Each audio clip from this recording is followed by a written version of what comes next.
special ED call today, and that's with Dave Plunkett of Collaboration Junkie. Dave handles something that almost nobody gets right.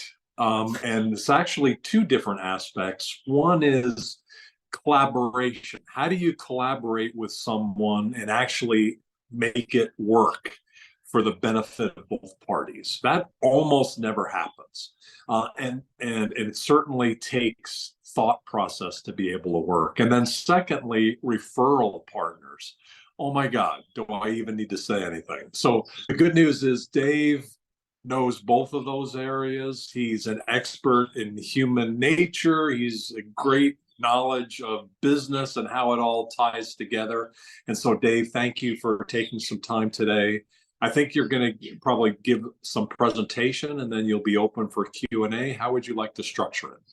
Yeah, absolutely. I've got those of you that were on the League of Extraordinaires call on Friday. That's a very similar thing to that I'm going to do, which just gives those of you I haven't met before an overview of who I am, what I do. And with me being an affiliate member, just lays out kind of the types of businesses I work with. And then what I wanted to do was do a bit of a practical exercise with you, just so people get a bit more of a flavour of how I work and the way I work and the practical advice that I can give, and hopefully get some value out of it that you can all use in your own respective chambers, if that works. Perfect. That sounds great. Thanks, Dave. Awesome. Right, let me share my screen. This is where we hope it all works. Right, and then let's make sure that I can see all of you still as well. Right, are you seeing my slides? We can see them, yep. Awesome, perfect. So what this represents is that back before Facebook marketing, back before direct mail, back before pay-per-click and email marketing and the world of AI, back before carrier pigeons, back before the written word, if you wanted to spread the word about your product or service, you had one thing you could do, no matter where in the world you were based. And that was rely on people to spread that word for you, word of mouth. And I would argue that not much has changed. It's the oldest and most successful form of marketing. And the stats back this up. Companies with formalized referral programs experience 86% more revenue growth. But for most brands, it's the area of their marketing that they spend the least amount of resource, time, and strategy really getting right. And that's what at Collaboration Junkie, that's exactly what I do. I help people form strategic referral partnerships with other brands, and I help them build a culture of referrals from within their own brands. Little bit about me and my background. So I've actually got a background in business membership. I worked for a Chamber of Commerce and I then ran my own membership organisation, Business Scene, which you see up there. We grew that to a couple of thousand members, almost entirely through referrals and strategic partners. I then worked, that business changed into a benefit business. So I was responsible for providing these to some of the great big global brands you see here. We acted as their SME engagement point for the UK market. So I've had a lot of experience in providing these to others. And now at Collaboration Junkie, I take all that experience and I've developed it into an offering where I help people in those two ways. So, as I said, that's referrals and strategic partnerships. I sit somewhere between a coach and a consultant. So I'm not an outsourced partnership manager, but people do come to me for my expertise. The way I do that is in a very hands-on, done with you way. So it's a mix of coaching and consultancy, training of teams, providing ongoing support to make sure this stuff happens. I don't just go into businesses and then leg it. And I do a bunch of public speaking as well. And I've been lucky enough to run some events with the Global Chamber. So just a deep dive on what I mean by these two sections.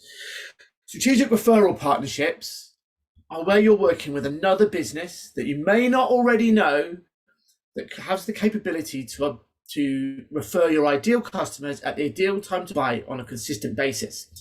And they want to do that because your best partners, you share the same end goal for the client. What you do in some way, shape or form helps the partners to do what they do, and it makes them look good. And they're the types of relationships that I help people target, develop, and grow. And I do that either on a one-to-one basis or one-to-team, typically working with whoever in the team is going to get the most value from it. I also have online group programs, which are more geared to owner-managed businesses. And then I do project retainer work and then kind of keynotes and workshops as well. In order to be strategic, you need to have a strategy though, and this is where my dance framework comes in.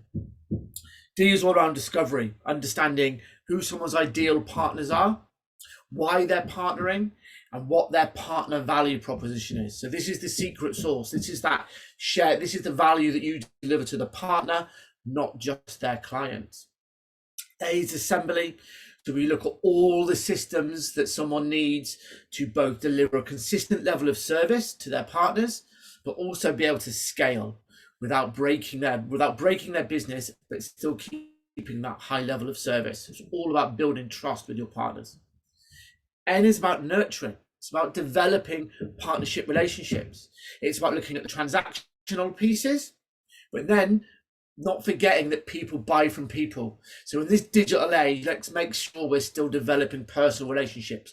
So we make sure there are proper processes in place, right from before someone's a partner, all the way through expectation setting, through onboarding, and onward developing and nurturing the relationship. So it's very process driven, behind the scenes, feeling really natural, front of house to your partners and your audience. So connection is where the magic happens, but it's where it so often doesn't happen. Connection is how you help your partners connect you to their audience. So what support are you giving them? Are you training their teams? Are you ingraining yourself in their processes? And are you giving them all the materials so that they can proactively promote you to their audience? And if you've got your partner value proposition right at the start, they will want to put you in front of their audience as much as they can, because you're helping them on the same journey to delivering client success. And finally, the final piece in my framework where I work with people is on engagement. How do we go out there and engage with more partners and bring people on?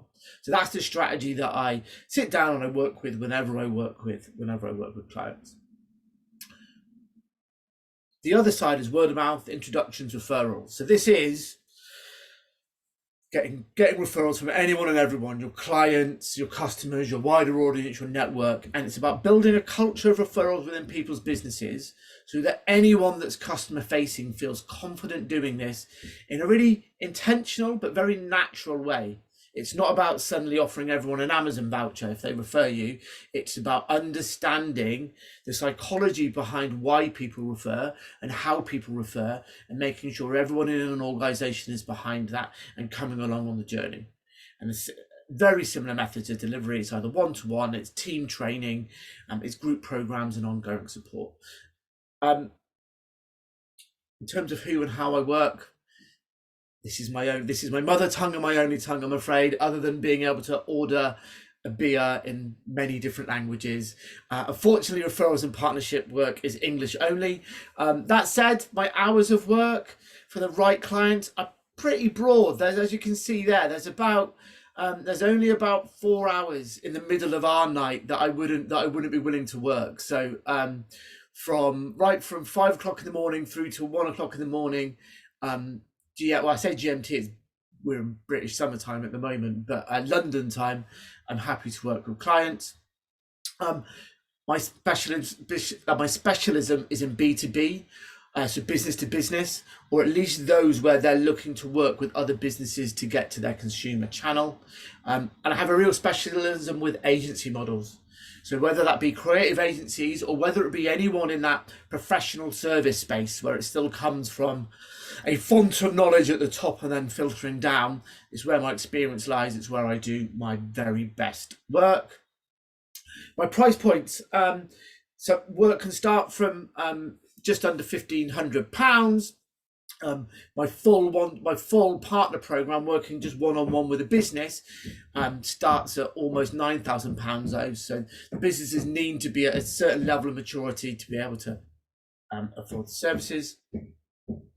And I pay anything that is referred to me through an executive director of the Global Chamber. I pay 10% of any fees monthly in arrears for a minimum of 12 months or for the lifetime value of that customer if you remain an active referrer, and that's on any additional products or services they may buy from me. I've got a web page with all this on that I'll share afterwards, and then you can see some lovely words and some faces you'll recognise. And Dana's been kind enough to give me some nice words as well, which are on the web page, so I will share that. Any introductions, email or LinkedIn is the best ones for me. I always, if people are introduced to me, just have an advice call first. Speak to them about where the opportunities may lay for them and understand whether there is a right fit for both of us before going any further.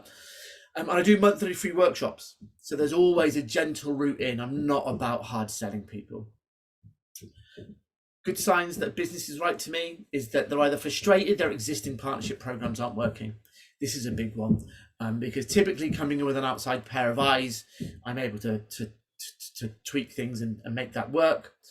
Either that, or they're just building it out, or they're just about to recruit someone into a partnership role. That's a really sweet spot time for me. It could be people who have built their business through referrals or partnerships, think that they need to do something else, have been trying lots of other methods of lead generation, and they're just not working, and they're frustrated about that. The likelihood is they haven't really sat down and looked at a proper strategy behind word of mouth. Or they're just before that. They're thinking of starting this new stuff when really they should be developing word of mouth more. And a key one, which is especially true of agencies, is businesses that are growing, but all the referrals are reliant on the owner of the business. And typically that owner is quite anxious about that. They don't see it as a way to scale. And that's where broadening these things out really, really works. So that's me, that's who I am. Hopefully that gives a nice overview of the types of businesses that I'm looking for and why you might want to refer me. And what I did want to do now though, is do a little interactive exercise, which can be as interactive as you like. It would just be more fun if it's interactive, about how you can maybe apply some of the referral stuff in your own territories. Because I think that gives you a good flavour of how I work, which is very, very practical. So I am sure you would all like to get more referrals into your respective chamber regions, yeah? Yes, okay. I'm glad to see nods of heads all around there, and those off camera, I am imagining you virtually nodding, so that's fine. So the first thing I would say is you need to ask, right? And have some processes around asking. This may seem overly simplistic, but if you don't ask, you don't get. I'm fairly certain that's probably a phrase that isn't just commonly used in the UK, right? It's true in all walks of life as well. But the trick is asking in the right way.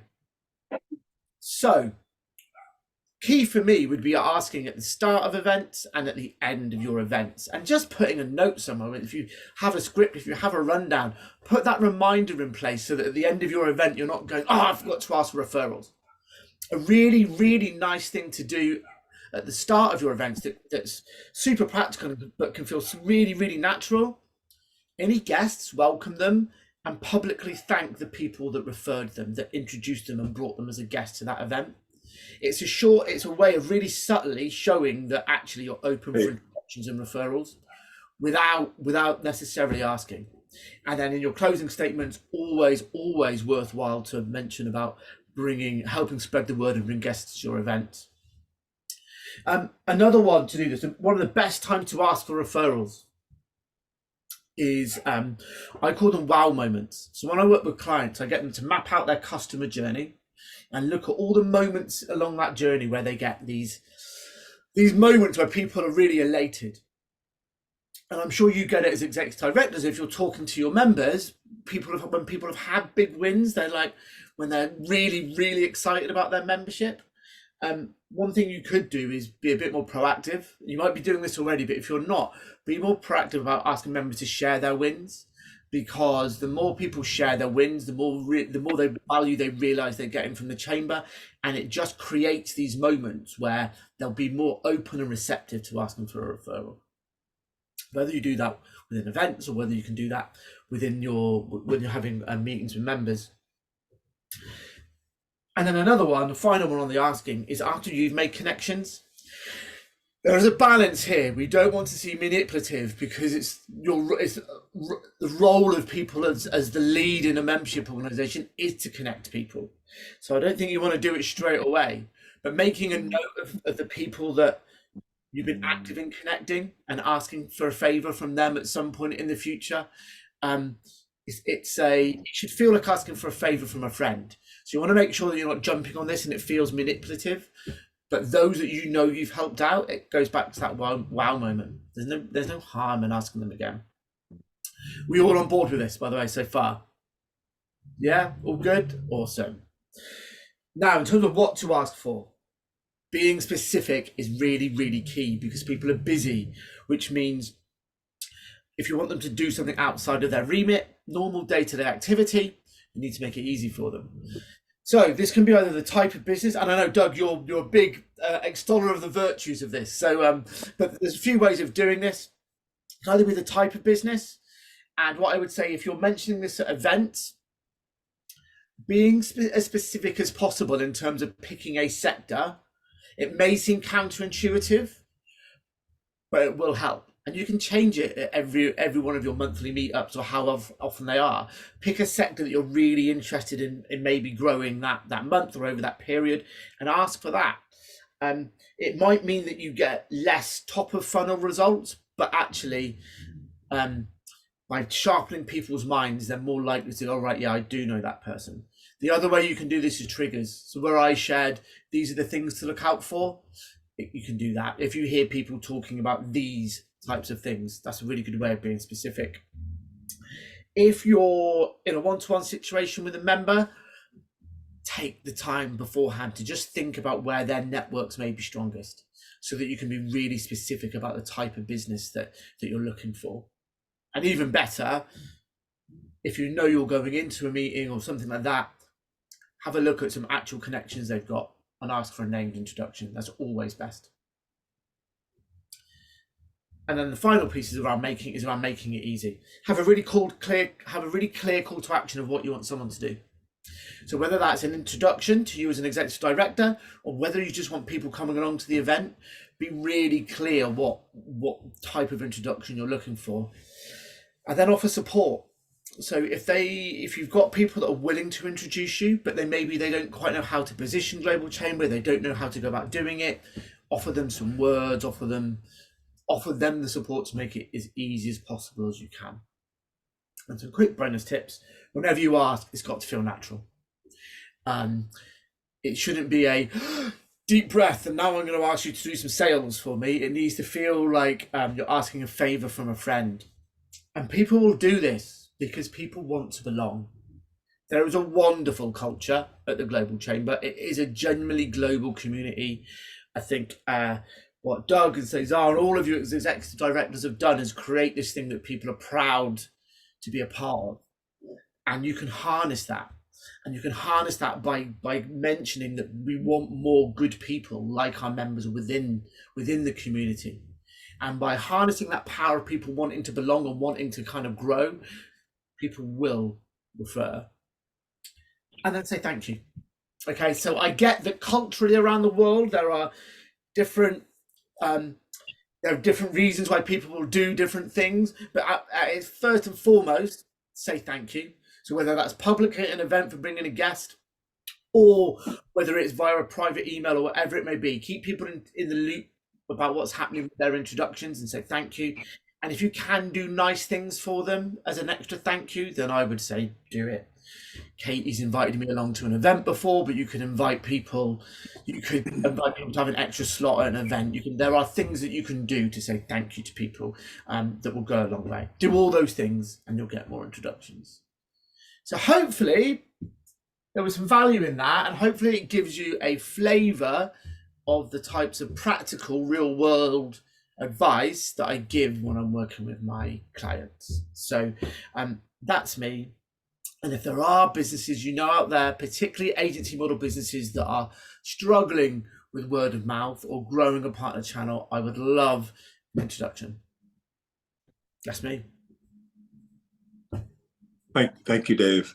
Do you already work with Squire Patton Boggs by any chance? No, the fact no, I don't. I didn't recognize the name there. Oh, okay. Because they've been a long time member, and they're actually now we're working out what the membership is in the UK. Am I frozen, or can you see me? Can you hear me? Yeah. Oh, okay. Yeah, all good. I'm frozen on my side. So that could be an interesting one, because when you say agency, what clicks in my mind is not just law firms and accounting firms, but I know as an engineer, one of the things that I've bonded to other engineers about is that concept of asking for sales, asking for help, asking for anything, and being a sales person by professionals. Historically, that has been kind of verboten and looked down upon to ask for anything. You're supposed to just present yourself and everything is going to work out. But that's not a very effective strategy, and it's unnecessary and it's wrong. Why not be able to help other people with what you have? And so when you run into people that have that attitude or that belief, what do you tell them? Because that's fair, seems fairly prevalent. It is, and people normally don't want to do it for one of two reasons. They either think they're being a burden on the other person, and the thing is, people love to make introductions. It feels good when you make an introduction. It feels good, right? So why wouldn't someone else feel the same for you? And then the other thing is there's this. I think there's and I get this particularly in the agency world that I often deal with in the creative agency. There's a feeling that it will push your clients further away from you, like they're not enough, that you're asking too much. Whereas actually the opposite is true, I think, Doug, because when someone makes an introduction to you, they're showing the ultimate sign of trust. They're entrusting you with their reputation. And so actually what it does is it brings your clients and your network closer to you. They feel more a part of what you're doing. And so actually it's the most natural strategy out there. As humans, we're here to connect, and obviously that's something that I know Global Chamber believes in deeply, and this is just an extension of doing that. This is working more intentionally around the thing that happens anyway, and moving it from chance, which isn't a strategy, to something that's more scalable. Got it. That makes sense. Does anybody have any other questions for Dave? While I we're do. waiting, go ahead, Dana. Wanted to thank you, Dave. I mean, every single time I'm in the hearing of your presentation, I hear something different. It's like a reiteration.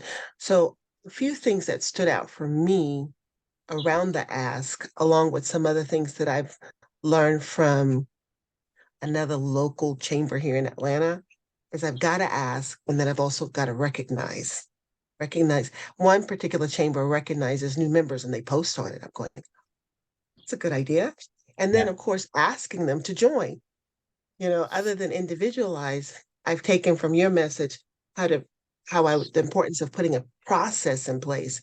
And so this is the season of reinvention for me and leading out in Atlanta on how we can attract more, not just members, but businesses, and recognize them. So thank you for that. Thank you very much. And on a similar note I'm absolutely delighted to hear you got value from it, Dana. As always, the thing I mentioned about thanking people for bringing guests along at the start of events, if you're posting about new members that have joined, perfect opportunity then. If they've come in via an introduction, you put a PS in of a PS, massive thanks to whoever for inviting them in. Always brilliant to get introductions from our valued members, right? It's just really, it's saying thank you, and it's subtly reinforcing that you're growing through introductions and referrals. So yeah. One of the things that you talked about was after connections, and I'm not sure whether you meant this, or at least my question would be more regarding that it's sometimes hard to hear feedback. People are very busy, So you give a referral and almost never do you hear back unless maybe some deal got done and then like a year or two later something happens, unless you're proactive, unless you ask, how did it go? So what's your recommendation on how to do that feedback loop? And are there applications, or are there ways to keep track of that you found work well? Yeah, so it's just having a process. You know what? It's and everything I do is really process driven behind the scenes, and it's because without processes we forget to do all the things that we know we should do and would like to do, but we're all really busy. And I appreciate for most of the people on this call, this isn't the day job, right? You've got to have processes to do this. And so it's treating, if someone says they're going to make an introduction to you, you treat it like a sales lead and you mark it down in your CRM, whichever CRM you use, or on a spreadsheet. I always say it's better to have a spreadsheet that you use than a fancy bit of software that you don't. And vice versa, if you've made introductions, keeping a log of those, and then whether it's once a month or once a quarter, setting some time aside and just churning out. And when you do it all in one chunk, just sending a few check-in emails of going, hey, how did this go? How did this, like, it's a cut and paste email almost. And if you're using a CRM system, you can probably almost mail merge it. But it's just having the process, Doug. So it's keeping track of it, and whether that's on a spreadsheet or in a CRM, and then just finding the time, which I know is something we're all short of, but it will pay dividends in the long run, to just go back through. I use Capsule, which I think is US based, actually. I'm not sure. But there's loads out there. Like, you don't need something like a HubSpot or a Salesforce or an Infusionsoft or a Kajabi or like one of these all singing and all dancing ones. Anything that's got a tool for managing a pipeline, so whether it be an active campaign, be it whatever it may be. Yeah, Did you there say are capsule? So like a Capsule. Oh yes. yeah. I'm familiar with that. Yeah, and it's just potentially you could get these on a free version, right? For a lot of them until you hit a certain record. If you're not looking to email marketing, but yeah, I mean, people can start from a spreadsheet. The most important thing is you track this stuff, because then you can say thank you when introductions are made to you, and you can check in on people when you've made introductions. But yeah, process, Doug. I have to have them, otherwise I'd forget all the time, and I still do occasionally. But we're all human, right? When you give a referral, do you ever follow up, especially if they don't connect? Like when you give a referral, sometimes it's by email, I presume, and maybe sometimes in person. But if it's by email, sometimes people don't respond. And so how do you handle that initial non-response and then just kind of ongoing? If there are issues that come up, I mean, you probably have this too. I've had cases where they actually started working with each other and then there was a problem and I had to intervene. And there was one that said, why did you introduce me to this person? And because there was a significant problem. So how do you kind of get involved in the process after the fact? Yeah, so it comes down to that process thing of checking in, because and seeing, oh, how did it go with so and so, and someone might say, oh, they never actually responded to me, or I never got back.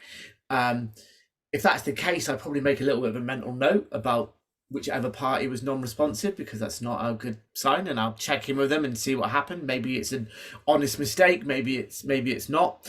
But we have to be a little bit cold-hearted about this, because at the end of the day, when we're making introductions, we're putting our own reputation on the line.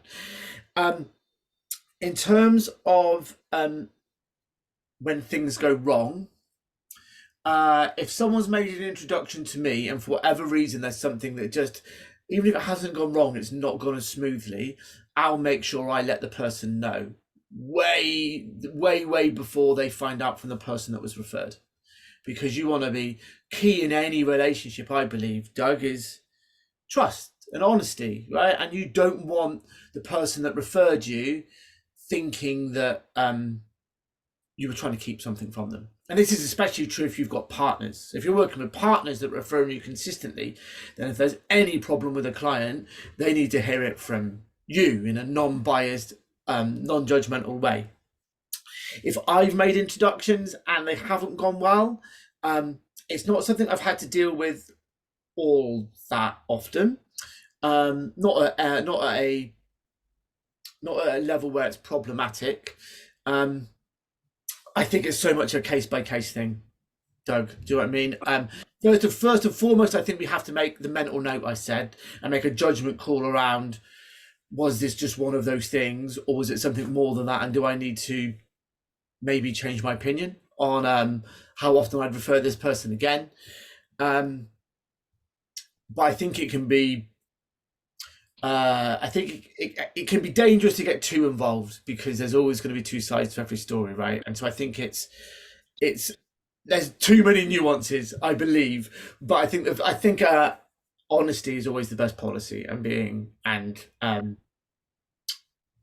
just trying to mediate where we can. But yeah, I think there's only so much we can do, isn't there? So it's a fresh issue for me, because it really hasn't been much of an issue, only periodically, except recently we have a member who we've given maybe 24 introductions, and all of them seem to fail, or her response is, it's not working. And so I think I've determined that there's something missing in her process to be able to ask the right questions and to kind of go, maybe she's overselling herself is what I'm assuming. And it's coming off badly. And so she may be perceiving some positivity, but at the end of the day, they're not circling back. So I ended up kind of punting it down the road for a bit. And then finally I scheduled a meeting with her, and I was very transparent with what my perception was, or what I was thinking. And she was at first a little bit hesitant to receive any of this feedback, but then she seemed to be very thankful. And subsequently in the last few weeks, she's been like so thankful, and very connected, much more so. But I still don't know how to help exactly, other than to give my perception. Do you ever sit in on a call, or are there guidelines of how best to do an initial conversation with someone to scout out how to find the opportunities? Yeah, so I typically don't sit jointly on a call with people, just because there's only so many hours in the day. Sure. Now, if I've got a retained client though, and there's a big meeting and they want my support on it, and that's how they want to use some of that retained package, then of course I will do that, and I have done that. And I'm there, but I'm not there to lead a discussion. What I would say in that particular instance is, if there are people within those dozen people that you referred to, where you've got a conversation with them coming up anyway, or you know them well enough that you can have a quick, frank discussion with them, the best feedback's going to come from them, right? Yeah. And to be fair, actually, I have had that. Thinking about it, using that as context now, there was a joint introduction I made between two clients that were well fitted, and it didn't go well. And I got that feedback from someone, and I fed it back. The other person was actually really appreciative. But I had that conversation as part of ongoing conversations I was having anyway. But I think feedback from the other parties is always going to be the most powerful, because it gets to the root cause. But as you say, the other person needs to be open and receptive to it. So.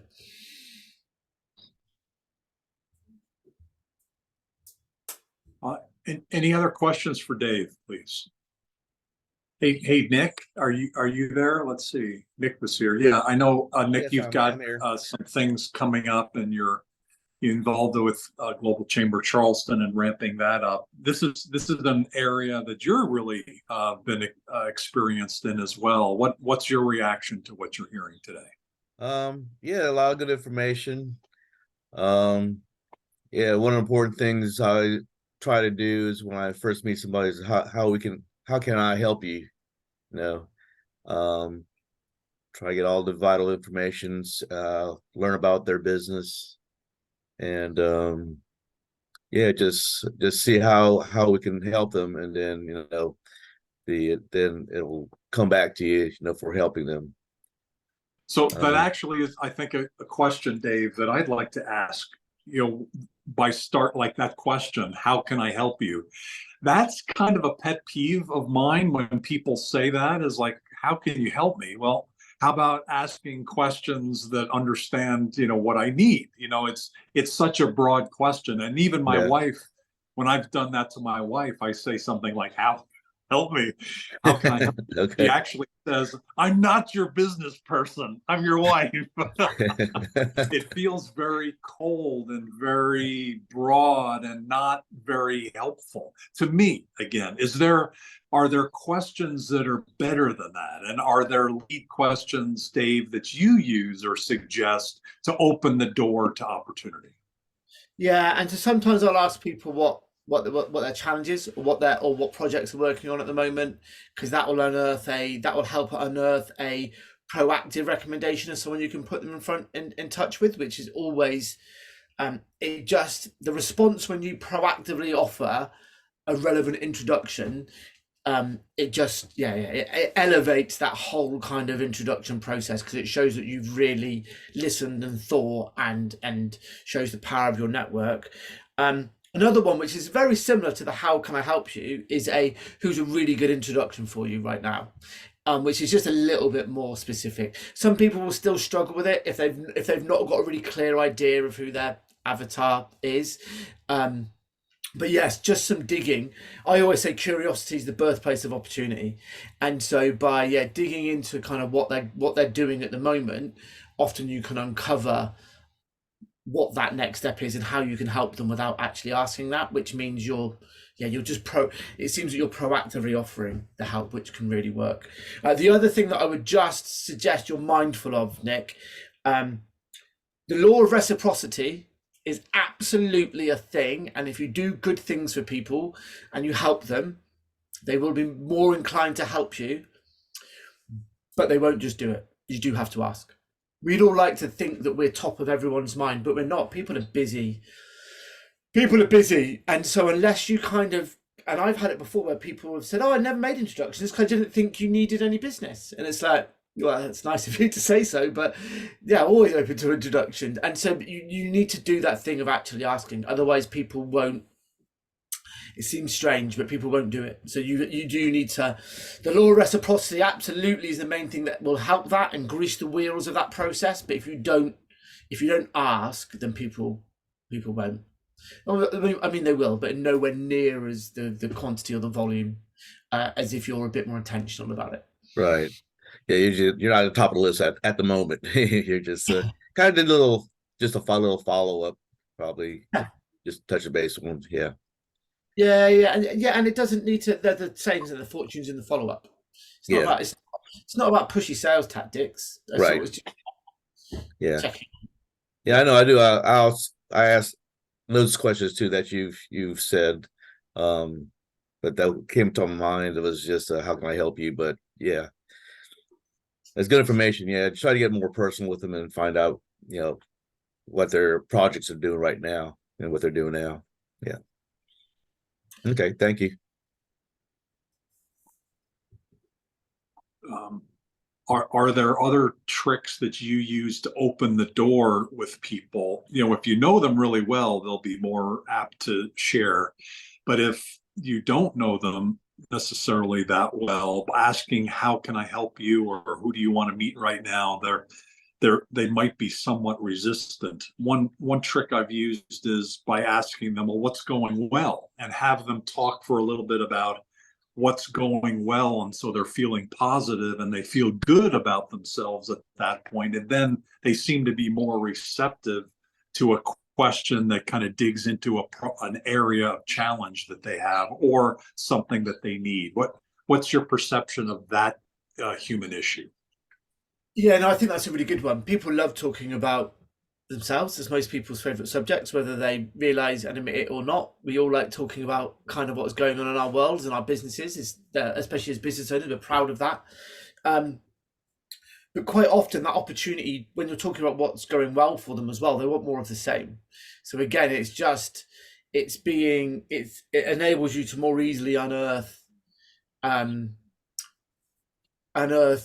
opportunities where you might be able to add value and support, or potentially areas where they may be able to kind of refer you. And if they start talking about different things that they're doing here, there, everywhere, well, then that unearths, you never know what comes from that, where you go, really? Actually, we're doing this at the moment. Those people could be a great fit. We can add value in this way. And so, yeah, I come back to it. Curiosity is the birthplace of opportunity. Just by being genuinely curious, stuff happens. And you're right, being curious about what's going well, people will open up much more. And it goes to curiosity. I hadn't thought of it that way, but you're really curious on how are they successful? You know, hey, I want to know. I just want to know more about you. And the more you know, the more you can help, and the more they can help you. So that's a really good perspective. Thank you. And I quite often as well, I just ask people to tell me their story. Like being genuinely curious about who they are and what their background is. For people that you don't know, that's that's normally where I start. Is asking people to talk about their story, because that's showing an interest in them as an individual, not just them as a business entity that might be the means to an end.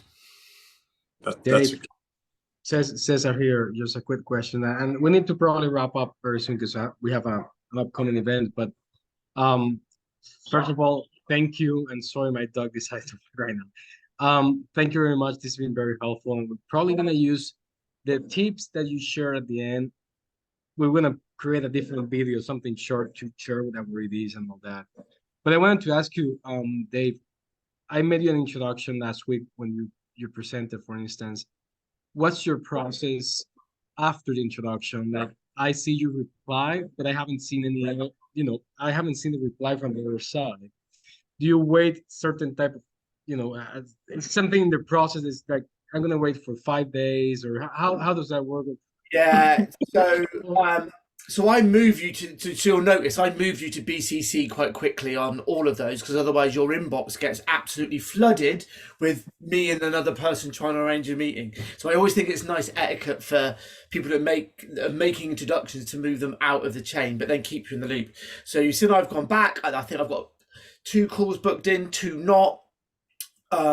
I've got a sales follow-up day tomorrow, so I will chase it. For those that haven't responded, I'll give them a nudge again, and at that point was when you'll get one email from me says, with like, this is, but thanks so much for this is where we're at, because a couple of people booked calls. So my thing is keep the person that made the introduction in the loop, but not bombard them with updates, because again, people are busy. They don't need to know that.